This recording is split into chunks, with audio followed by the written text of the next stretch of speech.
Kau Tuhanku di atas segalanya.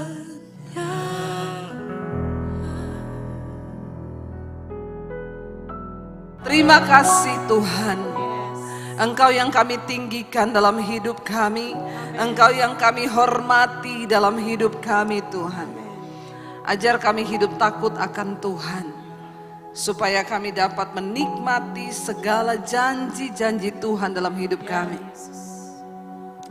Terima kasih buat hari ini, urapi setiap kami, urapi hamba-Mu yang tidak ada apa-apanya Tuhan. Sampaikan isi hati-Mu bagi setiap kami. Dalam nama Tuhan Yesus Kristus kami buka hati bagi firman Tuhan. Sama-sama katakan amin. Tepuk tangan buat Tuhan Yesus saudara. Silakan duduk Bapak Ibu, Shalom. Ya, saya percaya bahwa hari-hari ini kita harus lebih lagi hidup menghormati Tuhan. Amin saudara. Karena firman Tuhan berkata, siapa menghormati aku, dia kuhormati. Ini Tuhan yang ngomong loh. Orang yang menghormati aku akan kuhormati. Saudara dihormati sama orang lain, saudara seneng gak? Seneng ya. Banyak orang tuh tersinggung kalau gak dihormati. Ya karena namanya juga manusia. Tapi bagi saya nggak penting penghormatan manusia itu nggak penting, karena manusia itu bisa munafik. Di depan kita dia hormat, di belakang bisa enggak, ya. Di depan kita bisa halo bucan, ibu kok tambah cantik, saya bilang pret. Ya karena pujian manusia itu bisa ada apanya, tapi waktu engkau dihormati Tuhan itu enggak main-main saudara. Tuhan berkata, siapa menghormati aku akan ku hormati. Saudara mau nggak dihormati Tuhan? Ya, saya tidak, kita nggak usah gila hormat. Maksudnya, ya mungkin kalau ada orang dapat video ini dipotong lagi di sini, ini pendeta macam apa mengajarkan jemaat dihormati Tuhan. Tapi ini firman Tuhan yang ngomong loh. Kalau kita menghormati Tuhan, maka firman Tuhan berkata, ya kau akan kuhormati. Siapa menghormati aku akan kuhormati. Saya cari ayatnya dulu. Sebenarnya saya tidak mau khotbah tentang ini, tapi ya saya tiba-tiba aja ingat.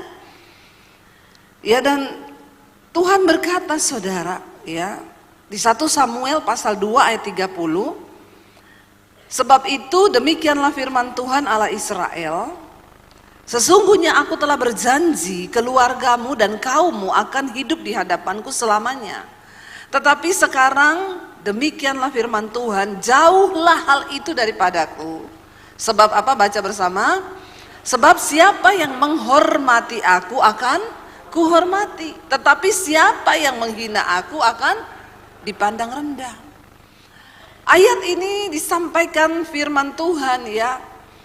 Buat keluarga Imam Eli ketika mereka tidak menghormati Tuhan. Tuhan bilang tadinya aku sudah merencanakan, tadinya aku telah berjanji bahwa keluargamu dan kaummu itu akan tetap hidup di hadapanku sebab Tuhan berkenan.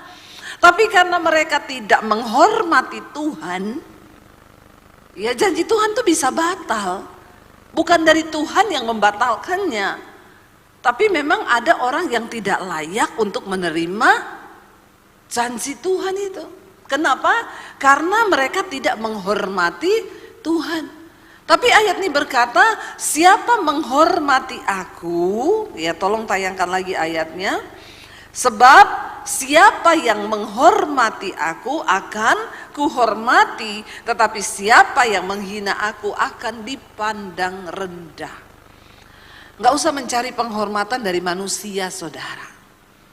Karena penghormatan manusia itu juga bisa pret.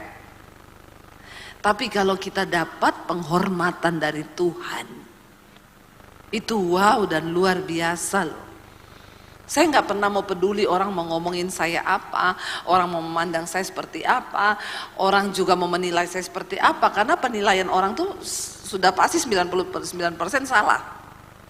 Tapi kalau penilaian Tuhan itu nggak pernah salah saudara. Dan Alkitab berkata Tuhan itu melihat hati dan hidup kita.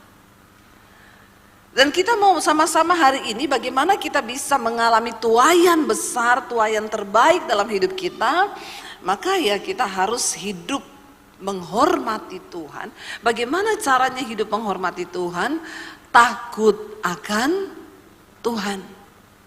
Semua ketakutan dalam hidup kita itu akan lenyap waktu kita hidup takut akan Tuhan. Karena itu mari kita hidup takut Tuhan, saudara. Supaya semua ketakutan-ketakutan dunia ini lenyap dari hidup kita. Kita harus belajar hidup takut akan Tuhan. Kita buka dulu Mazmur 25 ayat 12 sampai ayat 15. Kalau kita hidup takut akan Tuhan, apa yang kita dapatkan, saudara? Manusia itu selalu pengen cari sebab akibat. Karena itu Tuhan pun ya tahu, kalau saya lakukan ini yang saya dapat apa? Itu kan manusia kan?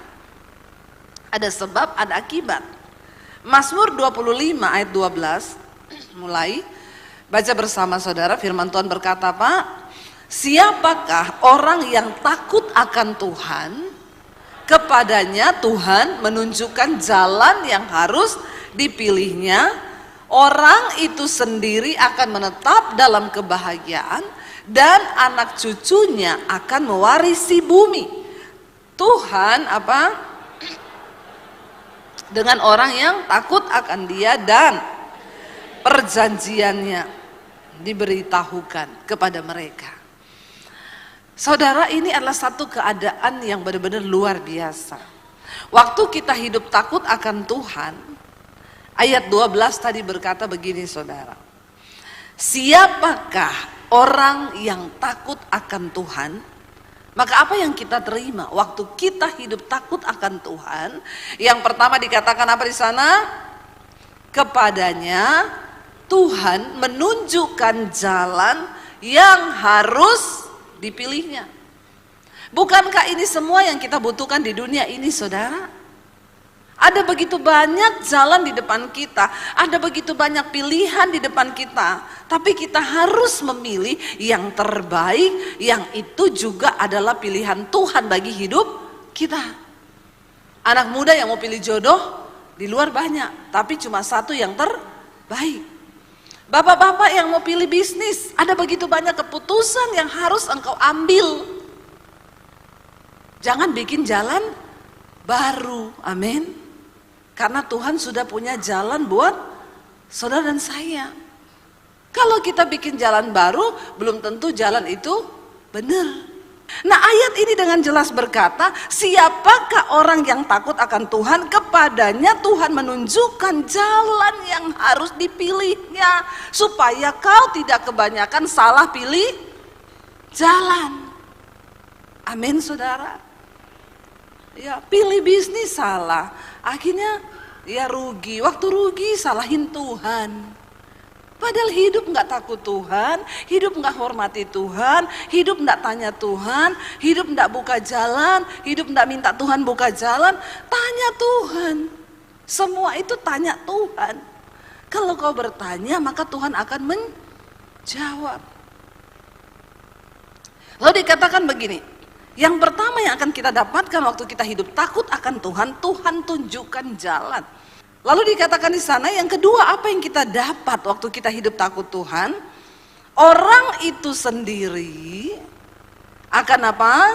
Menetap dalam kebahagiaan dan anak cucunya akan mewarisi bumi.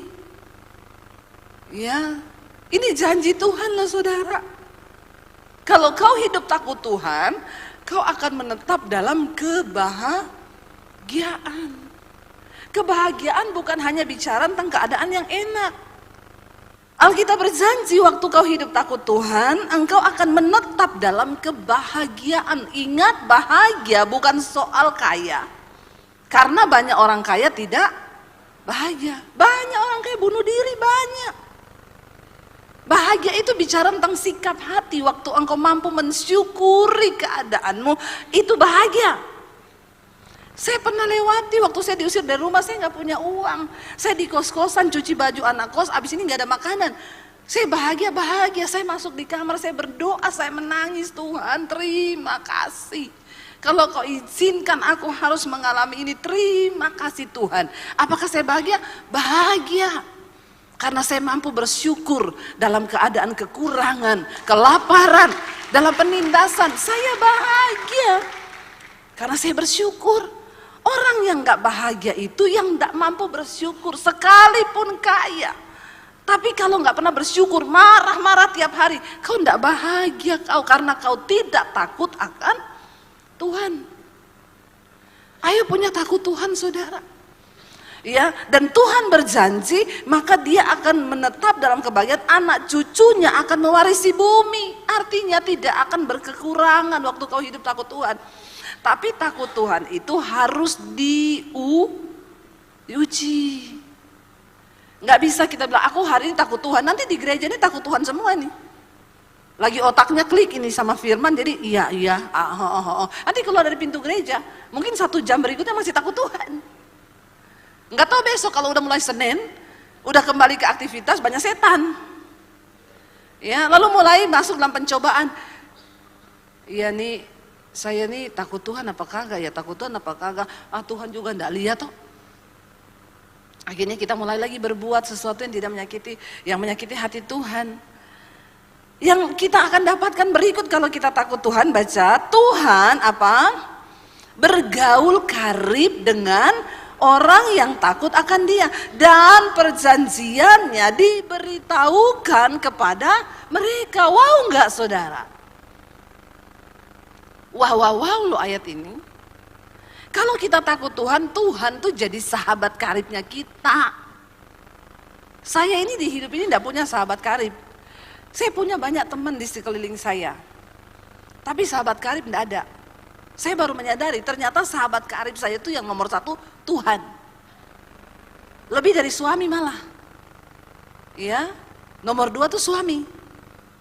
Karena kadang juga suami bisa mengecewakan kita. Benar nggak ibu-ibu? Ya, kalau salah paham, ibu-ibu pengennya dibelai, suaminya ngorok, sakit hati nggak kita? Ya, kita nih bisa salah paham dengan siapapun. Tapi kalau Tuhan menjadi sahabat karibmu, ada apapun datang sama Tuhan, nangis, curhat sama Tuhan. Dikatakan di sana bahwa ya Tuhan itu bergaul karib loh dengan orang yang takut akan Dia. Kita punya sahabat, karena sekarang ini sahabat karib juga nggak bisa dipercaya saudara ya, kalau manusia, hati-hati. Saudara jangan sering-sering curhat, walaupun itu saudara bilang bestie, pret. Ya, itu bestiku bu. Ya, lalu kau curhat sama dia tentang suamimu. Kau pikir dia pendengar yang baik, ternyata penyebar yang baik. Ya, baru kau cerita. Aku mau curhat dong masalah suami nih. Nggak ada orang loh yang aku kasih tahu, cuma kamu loh, karena kamu bestiku. Oh iya. Sambil ngopi gimana?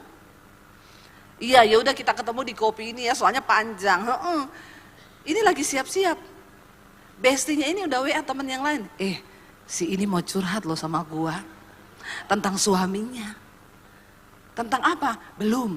Ntar ya, kalau dia udah cerita, gua cerita sama elu ya. Belum dicerita, belum cerita saudara, belum. Ya, begitu pergi di jalan, udah apa ceritanya? Belum, tunggu, belum. Jadi jangan percaya manusia.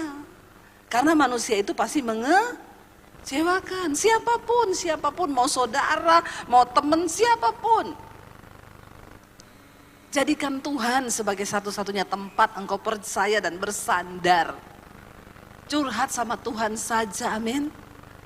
Ya, dikatakan di sana engkau Tuhan tuh bergaul karib dengan orang yang takut akannya, dan perjanjiannya, rahasia-rahasia Tuhan diberitahukan kepada mereka. Ada yang mau terjadi, Tuhan kasih tahu. Tuhan berjalan, Tuhan membimbing, Tuhan menuntun. Wow enggak saudara? Kalau kita bergaul karib dengan Tuhan itu luar biasa. Ya, kenapa kita harus menghormati Tuhan, saudara? Kenapa kita harus takut akan Tuhan? Saya pengen dulu kita baca. Apa itu takut Tuhan? Amsal 8 ayat 13. Ya, saya menyimpulkan dalam satu yang sederhana. Apa itu takut akan Tuhan? Baca bersama. Takut akan Tuhan ialah membenci kejahatan. Aku benci kepada kesombongan, kecongkakan, tingkah laku yang jahat, dan mulut penuh tipu muslihat. Apa itu takut Tuhan? Benci kepada semua kejahatan, bohong, nipu, ya. Suami-suami jangan suka bohongi istri, istri-istri juga jangan suka bohongi suami. Tapi kata suami gini, tapi memang istri itu suka dibohongi ya Bu. Ya, buktinya kita gendut tanya suami, aku gendut gak? Enggak, cantik. Ya, padahal kita gendut, jangan terlalu percaya tuh mulut suami ya ibu-ibu. Cantik kok, cantik. Ya udah kau terus-terusin aja. Ya. Aku kelihatan tua enggak? Enggak, kamu cantik, kelihatan muda. Ya sebenarnya dietnya menyenangkan, tapi ya kadang-kadang jadinya harus menipu juga. Apapun yang namanya nipu, bohong itu enggak baik saudara. Apalagi tipu orang, bohongi orang, utang enggak bayar ya. Utang tuh enggak usah dipikir, tapi amin. Jangan saudara, nanti hidupmu enggak diberkati. Apa itu takut akan Tuhan? Takut akan Tuhan ialah membenci kejahatan. Aku benci kepada apa? Kesombongan, kecongkakan, tingkah laku yang jahat, dan mulut penuh tipu muslihat. Tuhan benci. Waktu semua ini ada dalam dirimu, tidak mungkin engkau akan mengalami tuaian besar di hidupmu. Ketika engkau mencintai kejahatan dan engkau sombong, congkak. Ya, banyak orang tuh sombong, minta dilayani, minta dihormati, minta diginiin, minta digituin. Ya, ini terjadi. Kita nggak usah bicara dalam skup yang besar. Dari rumah tangga sendiri dulu, suami istri. Ya, seringkali suami minta dilayani, minta dihargai. Kalau istri nggak ngerti, akhirnya berantem. Karena memang suami istri itu saudara, ini perbedaannya. Perempuan di atas 50 tahun itu hormon wanitanya, hormon estrogen itu turun. Tapi hormon testosteron, hormon laki-laki dalam wanita itu naik. Makanya perempuan di atas 50 tahun lebih perkasa. Ya, lebih suka, lebih tegas, lebih apa adanya. Kebalikan, laki-laki di atas umur 50 tahun, hormon laki-lakinya turun, tapi hormon perempuannya naik. Jadi laki-laki di atas 50 tahun tuh lebih perasa, lemah gemulai, maunya, ya pokoknya banyak maunya lah. Jadi kita harus mengerti ini dari segi psikolog loh. Ini bukan saya ngomong, ini psikolog yang ngomong. Ya makanya bapak-bapak kalau udah di atas 50 tahun itu udah mulai, ya ketukar kita ketukar. Ya perempuan yang gini, nggak usah lah kayak gitu aja dipermasalahkan. Tapi bagi suami itu masalah. Nah kita harus tahu ini. Ya kita pergi sedikit agak lama udah di WA, di mana cepet pulang. Aku kesepian. Dulu waktu muda dia nggak pernah kesepian. Tapi kebalik, istri di atas 50 lebih suka bertualang, pergi, ya melakukan apapun karena dia lebih perkasa saudara. Lah saya ini kebayang saya ini belum 50 aja udah perkasa saya. Suami saya belum 50 sudah slow, orang Solo. Tapi saya yakin kalau kita takut Tuhan pasti adalah ya. Yang penting kita menjadi pelaku firman Tuhan, amin. Mau hormon berubah kayak apa, kembali ke firman. Istri menghormati suami, suami mengasihi istri, amin. Jangan dibentak-bentak istrinya, suaminya ya. Istri juga harus menghormati suami supaya apapun yang terjadi tapi kita harus tahu. Nah, Alkitab berkata, ayo jangan sombong, jangan congkak ya. Dan tingkah laku yang jahat, mulut penuh tipu muslihat. Yang terakhir saudara, karena waktunya hampir habis. Kenapa kita harus sungguh-sungguh menghormati Tuhan? Buka bersama Ibrani 12 ayat 25 sampai 29. Saya minta para imam musik bersiap. Ibrani 12 ayat 25 sampai ayat 29. Firman Tuhan berkata di sana, baca bersama. Jagalah supaya kamu jangan menolak Dia yang berfirman. Sebab jikalau mereka yang menolak Dia yang menyampaikan firman Allah di bumi tidak luput, apalagi kita, jika kita berpaling dari Dia yang berbicara dari sorga. Waktu itu suaranya menggoncangkan bumi, tetapi sekarang Ia memberikan janji. Satu kali lagi aku akan menggoncangkan bukan hanya bumi saja, melainkan langit juga. Tolong berhenti di sini. Saudara bisa bayangkan kalau Tuhan menggoncangkan bukan cuma bumi tapi langit, habis nggak kita ini? Ya, kita tanah goyang aja 5 menit sudah hancur seluruh dunia ini. Apalagi kalau Tuhan menggoncangkan bukan cuma bumi tapi langit juga bergoncang, jatuh semua itu meteor-meteor, saudara. Lalu dikatakan di sana ayat 27, ungkapan satu kali lagi menunjuk kepada perubahan pada apa yang dapat digoncangkan. Karena ingat saudara, ingat bahwa semua yang ada di dunia ini semua bisa digoncangkan. Ungkapan satu kali lagi menunjuk pada perubahan pada apa yang bisa digoncangkan.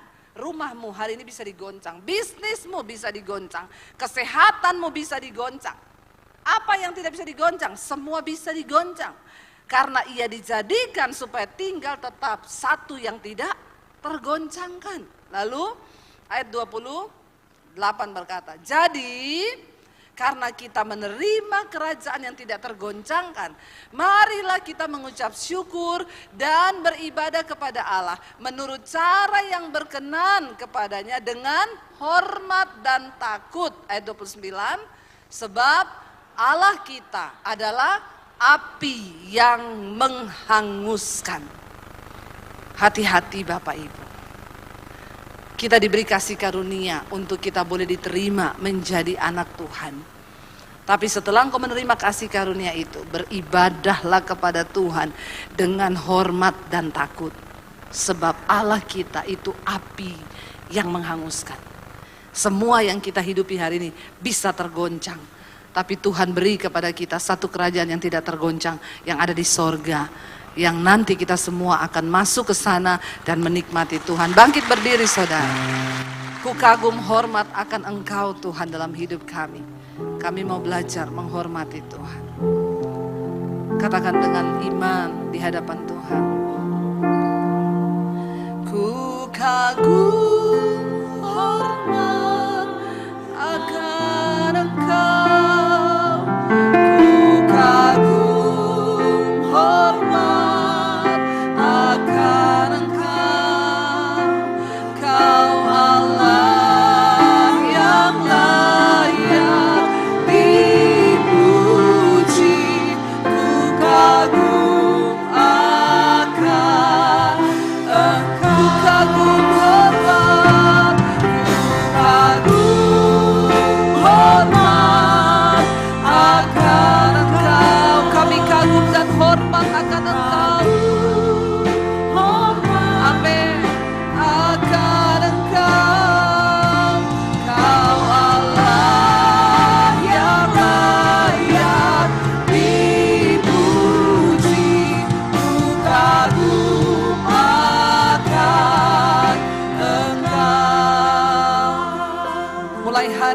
Kami mau belajar hidup menghormati Tuhan. Kami mau belajar hidup takut akan Tuhan. Membuang segala kesombongan, kecongkakan dan semua perbuatan jahat. Bahkan mulut yang penuh dengan tipu muslihat. Kuduskan kami Tuhan. Bawa hidup kami untuk sungguh-sungguh berkenan di mata Tuhan. Bawa keluarga rumah tangga kami untuk hidup berkenan kepada Tuhan. Mari saudara yang suami istri boleh bergandengan tangan. Yang datang dengan anak, suami istri bergandengan tangan hari ini. Tuhan, kami bawa keluarga rumah tangga kami di hari-hari yang terakhir ini. Kami berdoa, biar anak cucu kami juga punya takut akan Tuhan dimanapun mereka berada. Agar kami boleh menetap dalam kebahagiaan. Dan kami boleh mewarisi bumi ini Bapa. Karena itu janji firman Tuhan. Engkau memberitahukan jalan-jalan yang harus kami pilih. Dan Engkau menjadi sahabat karib bagi setiap kami Tuhan. Bawa hidup kami Tuhan untuk sungguh-sungguh memuliakan Tuhan. Angkat tanganmu saudara. Karena itu turunlah kiranya berkat, rahmat, anugerah dari Allah Bapa, cinta kasih Tuhan Yesus Kristus, bahkan penyertaan Allah Roh Kudus melimpah atas hidupmu mulai hari ini. Bahkan sampai kali yang kedua Tuhan Yesus datang menjemput setiap kita. Nama kita tercatat di dalam kitab kehidupan. Di dalam nama Tuhan Yesus katakan bersama amin, amin, amin.